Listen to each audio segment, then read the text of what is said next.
Welcome to the Happiness Podcast. I'm Dr. Robert Puff. This is a premiere episode of the Happiness Podcast where we'll be exploring together ways to improve our lives and be happy. Let's begin.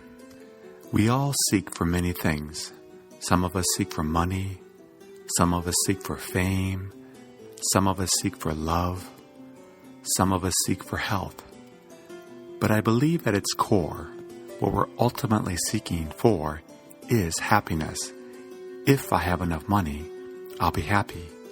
If I meet the love of my life, all will be well.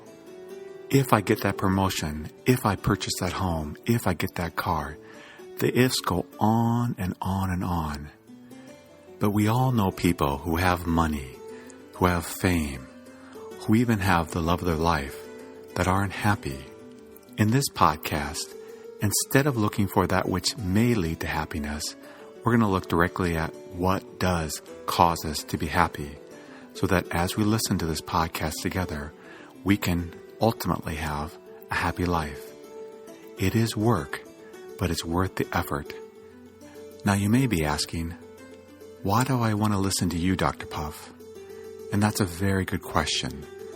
I'll give you my answer. However, the ultimate proof's going to be, as we listen to this podcast, is it improving our lives? That's always the key of anything. Does it work? And if it isn't working, stop listening. But let's give it a try and see if perhaps our lives don't improve. Now, just a brief introduction about me. Why am I perhaps an authority on happiness? You'll learn a lot more about me in this podcast because I'm a storyteller and I like to tell stories. But perhaps why I feel I have something to say about happiness is because God created me in such a way that this has been my passion of life. For example, have you ever met someone who loves music?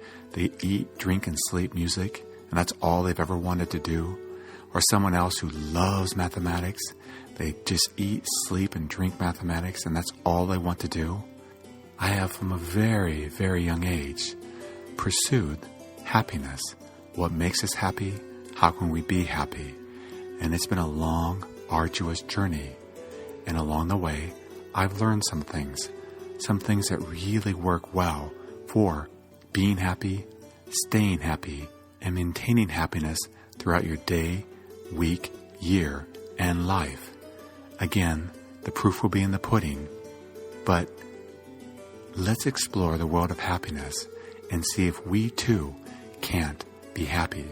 I deeply believe that anyone can be happy if they just work at it. It is work. At our core, this is what we're all pursuing.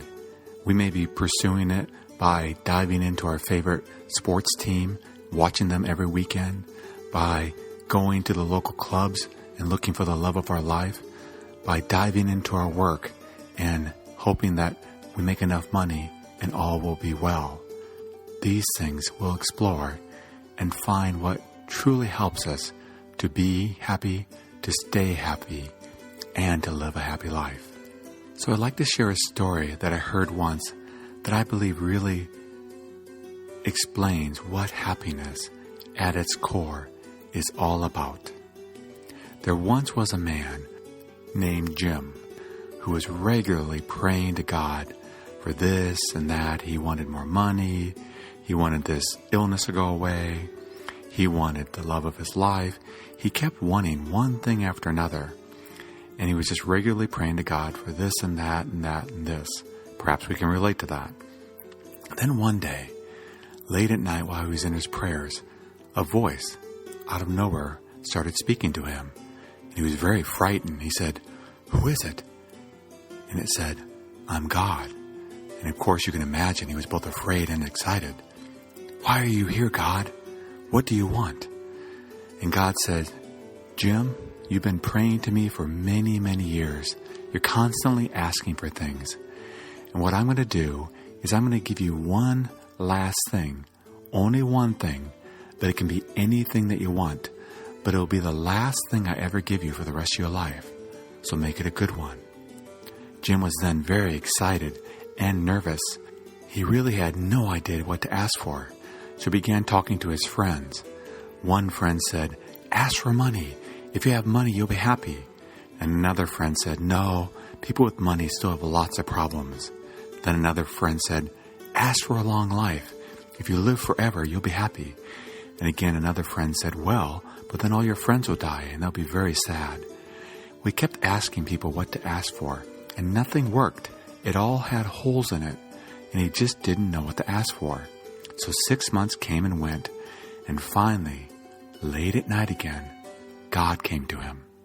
And God said, "Jim, it's time. It's been 6 months, and I need your last prayer request. What's it going to be?" Jim said, "God, can I ask you a question first?" And God said, "Of course, Jim." "God, can you tell me what to wish for, what to ask you for? Because I don't know. I don't know what to ask for." And God said, "Yes, Jim, I'll tell you what to ask for." And God said, "Jim, what you ask for is that whatever happens in your life, that you be content with that." Again, whatever happens in your life, that you be content with that. Now, what does this mean for us? "Dr. Puff, I'm in a job I don't like. Can I be happy?" Of course, make changes as best you can, but if it doesn't change, be content with what you have.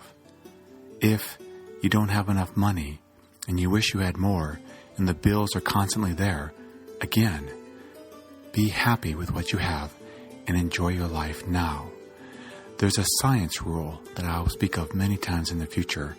It says that if any person in the universe can be happy with this thing, then that means it's a possibility for anyone.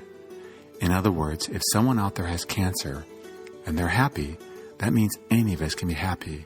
Or if someone has lost the love of their life and they are still happy, then that's a possibility. Of course, we're going to elaborate on this in much more detail, and I would like to hear from you, your questions, if you have them, so I can make sure that I address all the concerns that the listeners have. But basically, at its core, what this story tells us is that if we learn to be happy with what we have, then we're happy. If we learn to love what life's given us, then we're happy. Yes, we may want changes. Yes, everything may not be going the way we want. But if we celebrate, if we love what we have, and work towards making changes at the same time, guess what? We have a happy life. We have a happy life.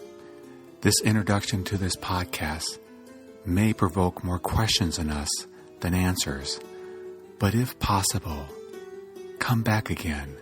Keep exploring with me the world of happiness, because I really do believe that any of us can be happy. It isn't necessarily complicated, but it does take work. Together, let's explore how to be happy right now.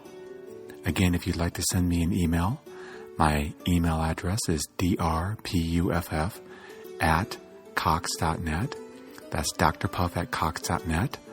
Or if you'd like to learn a lot more about this podcast and other podcasts, blogs, books, and articles that I've written, you can go to www.happinesspodcast.org. That's happinesspodcast.org. Until next time, accept what is, love what is.